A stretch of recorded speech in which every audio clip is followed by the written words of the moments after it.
अस्सलाम वालेकुम दोस्तों, ਤੁਸੀਂ ਵੇਖ ਰਹੇ ਪਾਵਰ ਪੰਜਾਬ ਟੀਵੀ ਤੇ ਮੈਂ ਤੁਹਾਡਾ ਮੇਜ਼ਬਾਨ ਮੁਹੰਮਦ ਬਲਾਲ। ਦੋਸਤੋ ਸਭ ਤੋਂ ਪਹਿਲੇ ਆਪਣੇ ਚੈਨਲ ਨੂੰ ਕਰੋ ਸਬਸਕ੍ਰਾਈਬ ਔਰ ਨਾਲ ਹੀ ਬੈਲ ਆਈਕਨ ਦਾ ਬਟਨ ਦਬਾਓ ਤਾਂ ਕਿ ਸਾਡੀ ਹਰ ਨਵੀਂ ਆਉਣ ਵਾਲੀ ਵੀਡੀਓ ਦਾ ਨੋਟੀਫਿਕੇਸ਼ਨ ਸਭ ਤੋਂ ਪਹਿਲੇ ਮੇਰੇ ਵੀਰਾਂ ਭਰਾਵਾਂ ਤੱਕ ਪਹੁੰਚੇ। ਦੋਸਤੋ ਅੱਜ ਤੁਹਾਡੇ ਵਾਸਤੇ ਇੱਕ ਕੱਟੇ ਦੀ ਤੇ ਇੱਕ ਛੋਟੀ ਦੀ ਵੀਡੀਓ ਲੈ ਕੇ ਆਏ ਹਾਂ। ਇਹ ਦੇਖੋ ਮਾਸ਼ਾਅੱਲਾ ਛੋਟੀ ਕਾਲੀਆਂ ਅੱਖਾਂ ਨੇ, ਇੱਕ ਸਿੰਘ ਢੇਲਾ ਤੇ ਇੱਕ ਸਿੰਘ ਚੂਰਕੁੰਡੇ।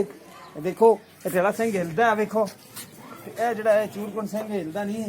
ਇਹ ਪਿਛਲੇ ਕੋਟ ਸਵਾਦ ਨੇ, ਪੁੱਠਾ ਚੰਗਾ ਚੋੜਾ ਛੋਟੀ ਦਾ ਪਸ਼ਮ ਸੋਹਣੀ ਮਾਸ਼ਾਅੱਲਾ, ਉੱਤੇ ਕੱਦ ਸੋਹਣਾ देखो माशाल्लाह। बाकी गब्बन भी चाचे उन्होंने पूछा कि चाचे कहते हैं कि 15 दिन हो गए ने, अगे नसीब ने उस बंदे दे रवे ना रवे। थान भी सोहने ने माशाल्लाह छोटी दे, देखो माशाल्लाह थान सोहने थान ने। पुट्ठा देखो माशाल्लाह कितना चौड़ा है, एक कड्डी दी चोटी है। लाम देखो छोटी दी माशाल्लाह, पशम देखो छोटी दी उत्ते बूथी बरीक है, पीछे चौड़ी है। देखो नस्ल ज़ात वाली छोटी माशाल्लाह, चाचा माड़ी नसीबां दे चीज अच्छी माशाल्लाह। चचन छाड़ दे मारा और डरे चल फिर रहन दे।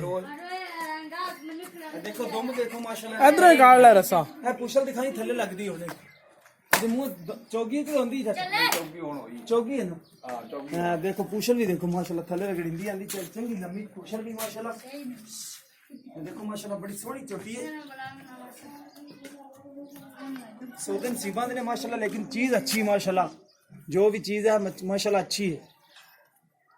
बाकी पिछले फर्श कैद ने कट्टा भी दिखाने, एक मिनट माई तो दिखा दे। छोटी माशाल्लाह सोहनी है, जिन्नी है माशाल्लाह देखो सोहनी है। अगो बरीक है, पीछे चौड़ी है, ये नीली दी नस्ल हुंदी है। दोंबियां दा थल्ले लग रहा बरीक दोंबे माशाल्लाह, सोहनी है जिन्नी सोहनी माशाल्लाह है। बाकी कट्टा दिखा दो,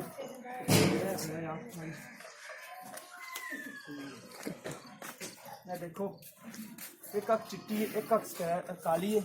चूरकुंड सिंह है, मत्था सफेद है। देखो माशाल्लाह सोहना कट्टा है, पुट्ठा पुट्ठा सोहना छोटे दा। पुछल चाचा छोटा वैसे ही कि एवें ही सी जमांदरू एवें। अच्छा जमांदरू ही एवें, चाचा ने माड़ा छड्डी सोहना माशाल्लाह छोटा। ए दोंदा है कि खीरा? नहीं खीरा खीरा खीरा ठीक हो गया। ए खीरा अइन ले चलो इधर ले। ए छोटी सी कोली ले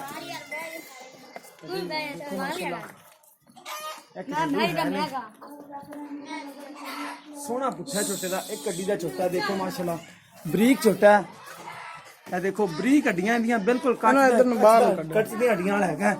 ए देखो चमड़ी देखो बिल्कुल पींदी पींदी, बड़ा सोहना है माशाल्लाह छोटा है। इधर कट्टा खीरा मुंह है माशाल्लाह, सोहना है जिन्ना है माशाल्लाह। बाकी दोबारा छोटी निगाह मरा दे, बाकी चाचे ने साद के मुल करा लेने। छोटी सोहनी माशाल्लाह देखो, माड़ा या मत्था सफेद है। बाकी छोटी का कद कुद सोहना माशाल्लाह, पशम भी उत्ते चप्पा चप्पा। देखो आ जाओ चाचू जी, इत्थे आ जाओ। अस्सलाम वालेकुम। वालेकुम सलाम। की नाम चाचा? नूर हसन। अच्छा चाचा नूर हसन, पहले संदास से छोटी कर दी तेरी? घर दी जोटी। अच्छा ये दोंदी चौगी है? नहीं दो चोड़ी की होण हुंदी पई इत्थे। अच्छा हुण चौगी हुंदी पई, ठीक हो गया। अच्छा ते इहदी प्यार मोहब्बत वाली कीमत सानू दस दे, नाल नवी हुई किन्ने दिन होए ने? इहनू हो गए ना 18 20 दिहाड़े। 18 20 दिहाड़े हो गए ने। जणियां दे हत्थे असीं ते कराई जोटा लिया। अच्छा ते अगे रवे ना रवे मालका दी किस्मत है कि रहेगी? नहीं रवेगी के रवेगी, गारंटी ना रवेगी। चंगा रवाए तेरे को ठीक हो गया, फिर तो नहीं खांदी ना। चलो अल्लाह खैर करेगा। ते कीमत सानू दस दो प्यार मोहब्बत। 1,20,000 रुपये। 1,20,000 उनदे च कोई प्यार मोहब्बत की प्यार गुंजाइश मोहब्बत हो जाएगी। हो जाएगा, ठीक हो गया। ते अच्छा कट्टा कट्टा जड़ा है मुंह खीरा खीरा ठीक हो गया। उम्र किन्ने साल दा? 1.5 साल दा? साल दा? नहीं है कोई 1.5 साल का। 1.5 साल होया खड़ा। अच्छा इहदी कीमत कितनी प्यार में? इहदी 65,000 रुपये। 65,000 उनदे च कोई प्यार मोहब्बत हो जासी प्यार में। ठीक हो गया। लो दोस्तों कट्टे भी कीती है 65,000 कीमत है, छोटी दी 1,20,000 रुपया डिमांड की है। दोनों चीज़ों दोबारा दिखा दो कैमरामैन साहब। बाकी प्यार मोहब्बत चाचे तो कर लेंगे। जिस मेरे भरा दे पसंद आवे सारे रब्ता कर सकता है। सारा रब्ता नंबर है 0303 75 16 150 व्हाट्सएप नंबर तीनों नंबर है। मिलने एक नवी वीडियो के नाल। अल्लाह निगहबान।